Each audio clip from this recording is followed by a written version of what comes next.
Hi, everyone. It's Lori Brown with empowerednurses.org, and you're watching Hey Nurses, What's Next? How Nurses Became Business Owners and Successful Entrepreneurs. And today's guest is Carol Gino. Carol, welcome. Hi, Lori. So nice to meet you. I love this. I know the pandemic is awful for all the people and all the reasons why, but sometimes things that looks like tragedies are often gifts as well, and it's lovely to Yeah. be able to meet each other and be able to have people with the same kind of passion, be able to reach each other and touch. That's good. Yeah. So I'm excited to have Carol here today because she is an RN and has a master's degree in transpersonal psychology. She's also a best-selling author numerous times, right?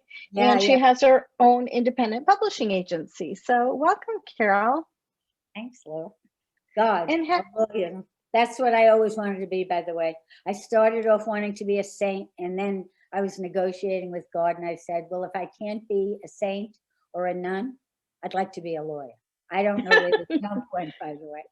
I've never heard saint, nun, and lawyer in the same sentence, but What can I tell you? Yeah.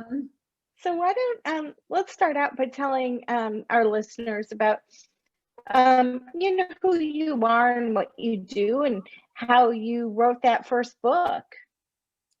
Well, what happened was actually my biggest passion was nursing. I mean, I had two little kids, I was a single mom, and then this is going to sound as though I'm a little bit on the edges, but I was stuck up in Altoona, Pennsylvania with my two little kids.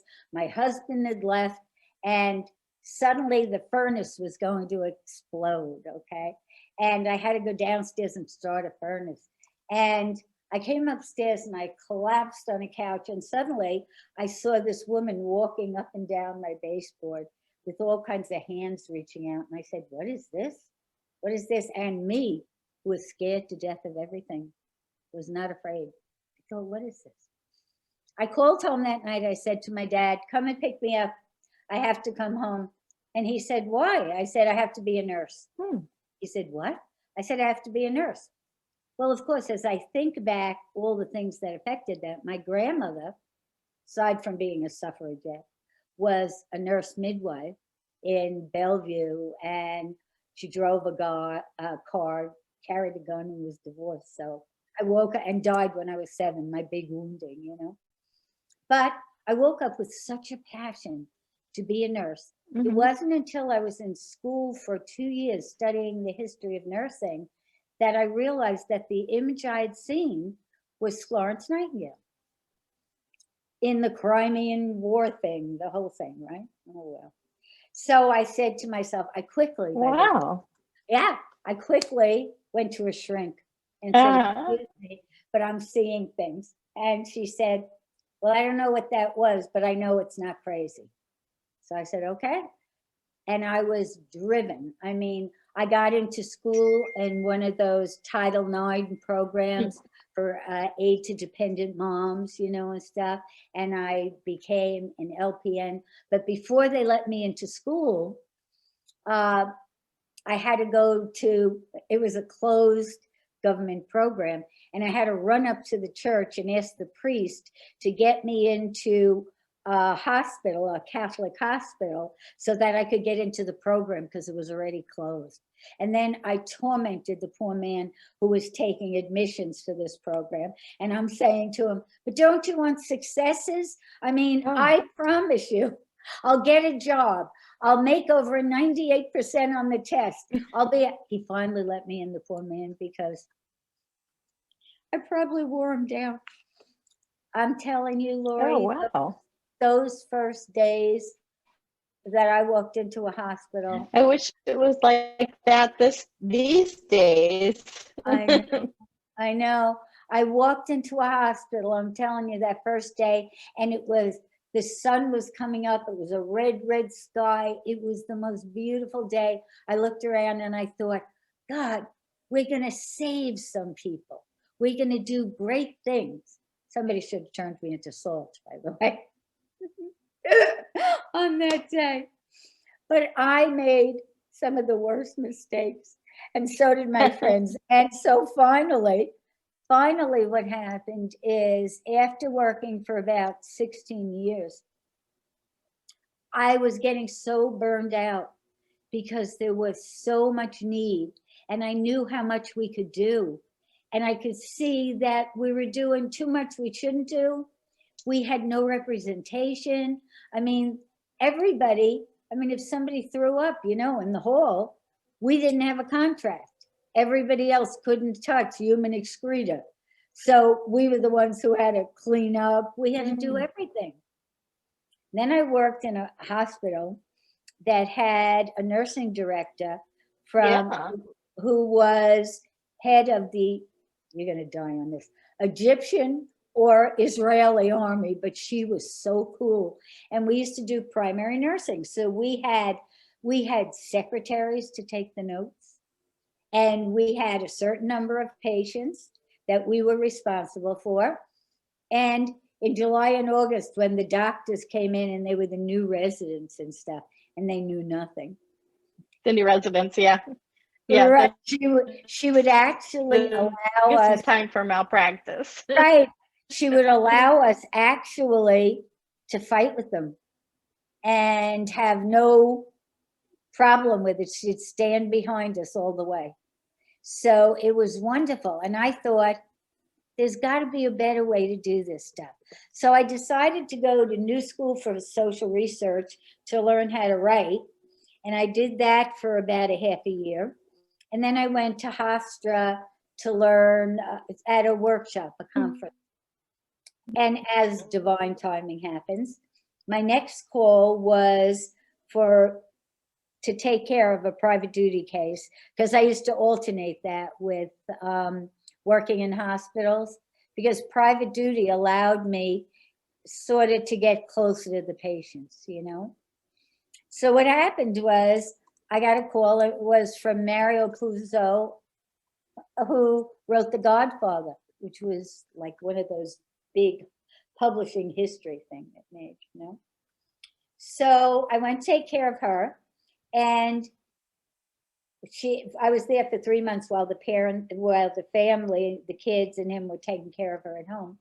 And Mario said to me, you really need to write about what nurses do. And he said, because when doctors can do nothing, nurses are the ones that help the families. Nurses are the ones that save the family's life. So I thought, okay, I'll start. And he said, I'd never want anybody I love to be a writer. He said, because there is absolutely too much rejection and too much, it's too tough.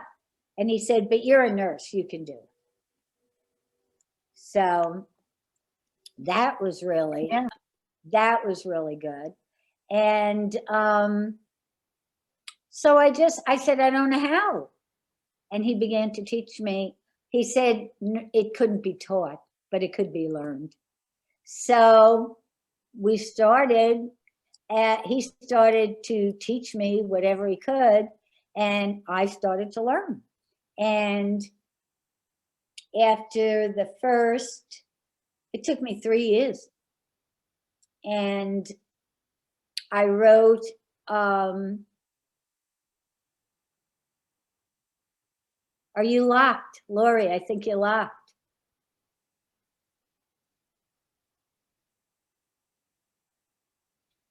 Can you see me? You were locked, but you're locked. Can you hear me? I can hear you now, but your picture is locked. So much for technology. Okay. Yeah, I don't know. Well, keep going.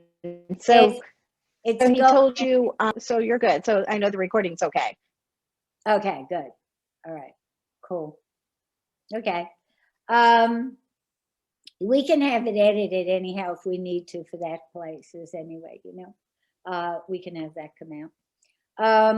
So then what happened is I wrote a book. It took me 3 years. It was 750 pages because I knew nothing about it. And I wrote about all my hero patients, you know.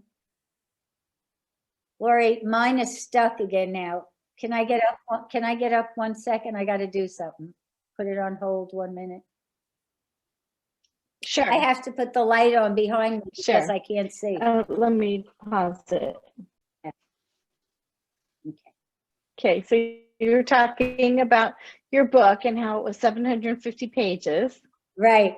And an editor picked it up and loved it. And that was from Simon and Schuster. That was traditional publishing.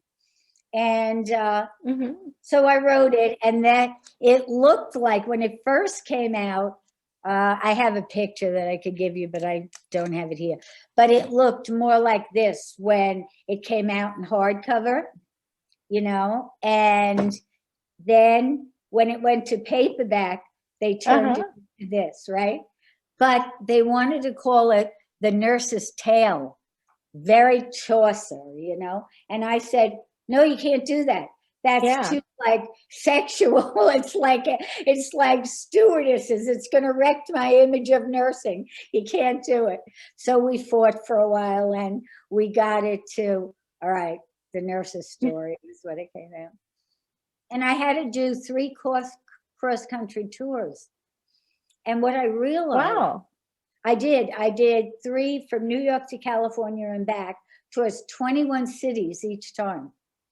And I realized that every time we tried to get nurses to come on the shows, and I was on Today's Show, Regis Philbin, all LA and San Francisco AM, all of those things, nurses wouldn't show up because they were so afraid. And I thought, this is not good, you know, because I was trying to empower nurses. In fact, Mario even wrote me a screenplay, and his screenplays went from $1 to $3 million. And it's sort of like, unless our image is raised, what I got offers for was from Baywatch and from 90210. And I said, no, I can't, $100,000 or not, you can't do it. You know, I'd have to say, no, I can't do that. Wow. You know? But I think if nurses had an idea how important they were. I mean, nursing is really boot camp for life. HIPAA has now muzzled us, you know. I was allowed to write a lot more than the kids are today. You know? I was wondering, because you said you wrote about your patients. I'm like, how could you do that? Everything. Yeah. It's still, let me tell you, girls in nursing school or people in nursing school will learn more about A Cautionary Tale for Burnout, but what I wrote in here is things you could never write today. But I went to update it, and guess what? Aside from the fact that nurses need more education, take more responsibility, they still don't get the credit they deserve, and they still come out of the supply budget instead of, in most places, instead of bringing in money. So they toss them under the bus. Yeah, that's what we were talking about, is how nurses need to be a revenue producing center instead of a cost center. Right. But I don't think they even know that, Lori. I don't believe that nurses know that they're sandwiched between the bedpans and the diapers, you know? Really. And where we felt it was so terrible to leave vulnerable patients, we've put ourselves in positions like battered spouses, where we can't leave and they treat us badly, and we're defenseless defenders. So how can we protect our patients if we don't have the power to do it? You're right. You know? So how did you get the courage to write your book? I would tell you that I fought my way through probably most of the hospitals on Long Island because I kept saying, no, we were taught, you know, but I got to work on some of the great ones. How did I? Because my heart too often broke over the fact that I saw the heroism in nurses, in some of my patients, and I wanted patients to know the choices they had. And there was no way for me to do that one at a time because patients were coming in like conveyor belts. So I had Wow. to do it more than any threat that existed. You Yeah. know? And Yeah. So that's why what's the biggest obstacle you had to overcome in starting um in writing your book and starting your own business? I got permission from all the patients. Uh-huh. I loved it so much. Do you know that until I finished the book, I didn't even know the ratio of patients who died or patients who got well? But I did Hmm. know that I made a composite of myself and three of my friends, and I took those cases and I told exactly, Lori, it's a love story. Aw. It's a love story for the kind of connection and intimacy you can't get in everyday life. I mean, No. I've been to some of the best places in the world now. I mean, really, when I started that, I was in, I told you, a Title V program, which was a welfare program to bring up my kids. I met Mario. He really was so impressed by what nurses did and thought so highly of them that he wrote me a whole screenplay called Gwyn, Oh. GWY, go wherever you needed, because Oh, that's wow. where we were floats. And Uh-huh. and I saw places all over. And I can tell you, you know how we look at stars? Well, I can tell you that I used to think rich people didn't have problems. Ask me why, I have no clue. But they treated me with more respect than we're treated in the healthcare system with. And now, while everybody is looking to find out, we're fighting so hard for healthcare, whether it's universal or whatever, and yet the public, we talk medical leaves, the public doesn't know what they're fighting for. Right. That's what we should be doing. Mm-hmm. We should be doing that. That we should not be allowing corporations to treat us the way they do. No. Yeah, it's a shame that's what's happened to healthcare is that, it was never meant to be like that. It's meant to be like our communities taking care of our own.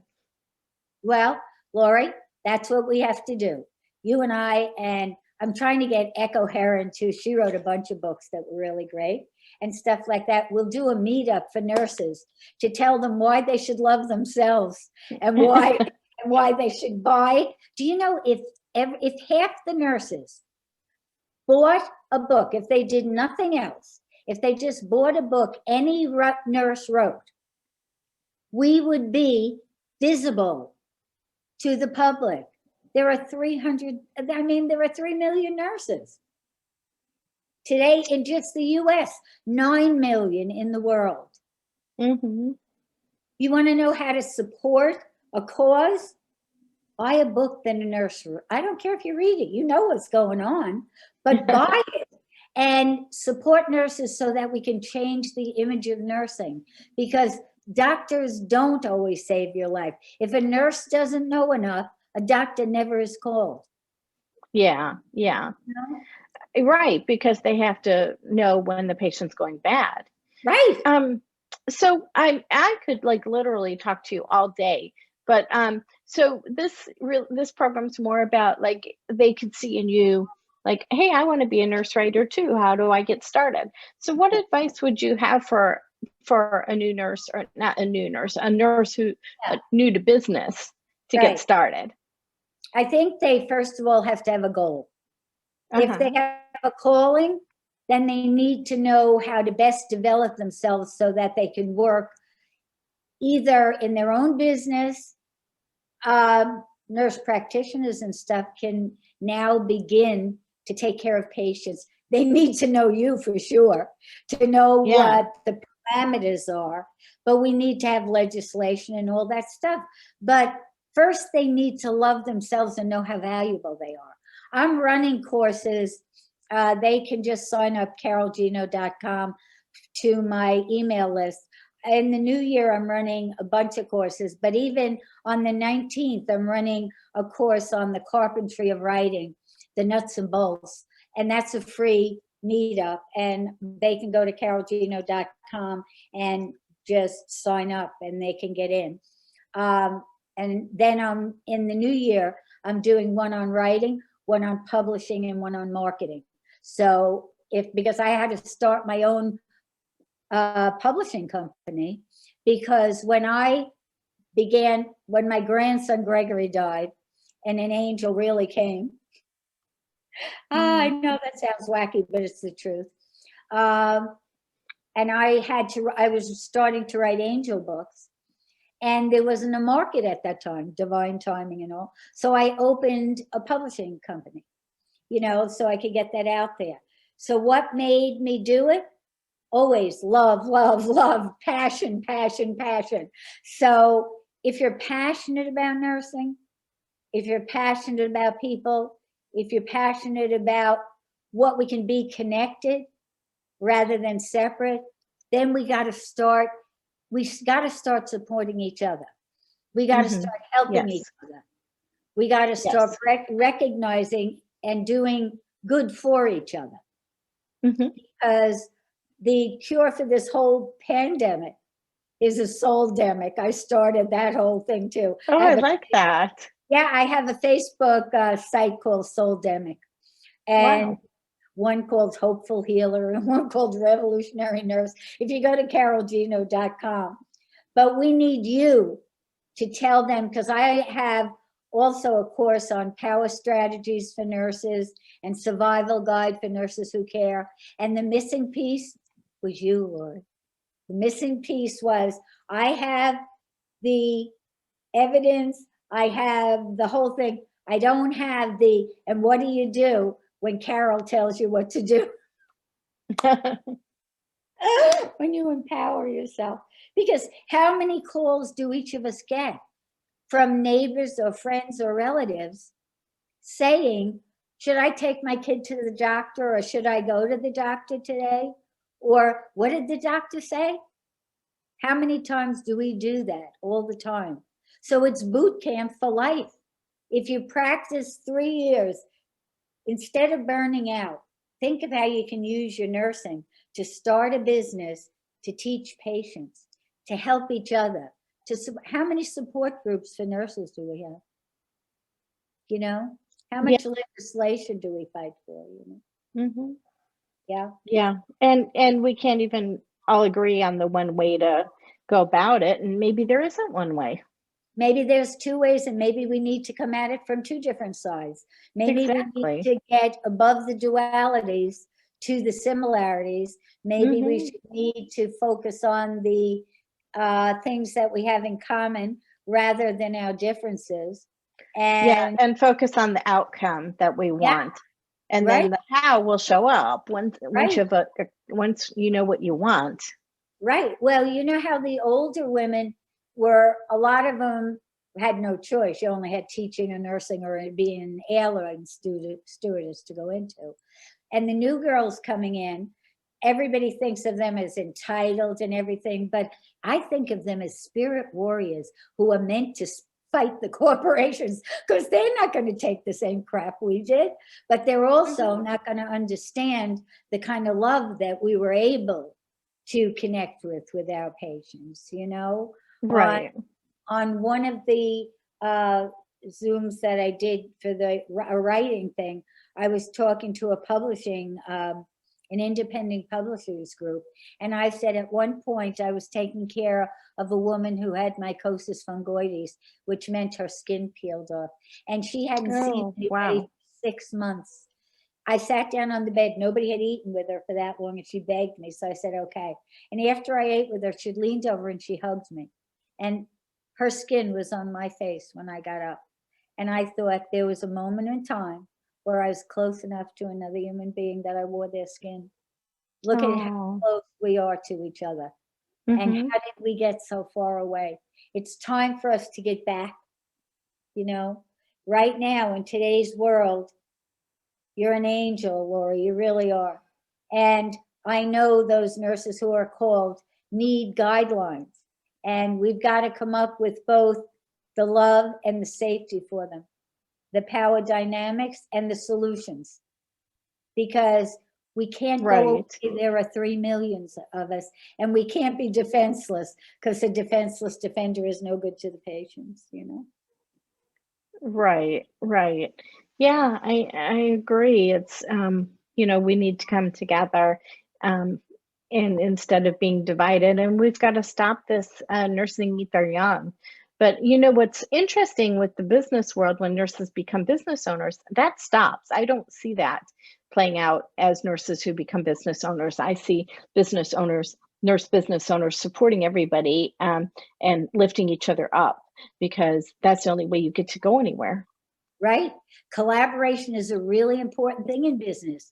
We need to know it should be a really Yep. important thing. But I think what happens is, how everybody keeps talking about integrating the shadow into your psyche and everything. Nurses live in the world of shadow. They have to face everything that causes PTSD. And so their fuse is so short that they become impatient with each other and everything. And the truth is, it's Yeah. really not burnout. It is moral injury, because no human being should be treated the way we are. But Yeah. then again, And we keep going back for more because we feel we're so loyal to our patients. But I think you can still be loyal to your patients and stand your ground for right? for But and what matters to you. the thing is, once you love yourself, once you have a sense of personal power, the problem is, years ago, women never learned to team. They would fight over a bad man or a bad job. I mean, they'd compete. Now it's time that we all had enough personal power to stand for ourselves without pushing each other over, and to realize that if we unify, we'll have much more strength than if we divide.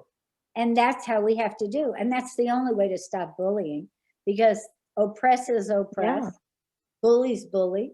We've got to stop it and start acknowledging each other for how great we are. That's it. We're Yeah. just great. Yep. Yes, we are. And I do think that our the environment, what you allow shows up, and we allow it, and we shouldn't. Imagine what would Um, happen if all of us just stayed home for 3 days. Just for 3 days. Could you imagine? yeah, yeah, Could you imagine how the whole healthcare system would have to reorganize? yeah, it would. And that's what happens when there's strikes, is that, when the nurses are on strike, they have to figure it out. But other nurses go and, they feel, uh, they'll cross the picket line, and instead of standing with their brothers and sisters, which only hurts everybody. Well, So, maybe we have to and I'm not explain. saying I'm a union, by any means. I think it's just one avenue to create change. Right, but But I do believe, I can say it, because I do believe that you have to have representation, and that, yes, you may lose some patients. I'm here to tell you, yes, you may lose some, but look what we lose when we go to war. Look what we do when we don't have enough supplies. Look at how many patients we lose to medical mistakes every year because we don't have a good nurse to patient ratio. So when you're thinking of crossing a picket line, you should think that we lose 250 patients minimally a year for medical mistakes, and that's cutting at least half if they staff the floors right. right. So, we have to start thinking as empowered humans. Yeah. So, so again, like I said, I could talk to you all day. And I want to thank you so much for being a guest on this Hey Nurses, What's Next? And I hope they can see some themselves in you, and want to take their gifts further, and whether it's in writing like you do, and doing the courses that you do in your publishing company, but that it's totally available for them. And that's one way we can make change, is in our voice, in our books, and putting things in writing and sharing our knowledge. Yes. So thank you And so much. And thank you, thank you, thank you for all you do. And I will send you a list of all my pages. I want your name on it. I want you to post your book. I want you to post everything you're doing. And buy her book. It's important. That's it. See? That's all we have Well, to do. thank you, Carol. So nice talking to you. You too. Okay, take Talk to you again, Lori. All right. Okay, bye. Stay safe. Bye. Bye, everyone. Stay tuned for our next guest.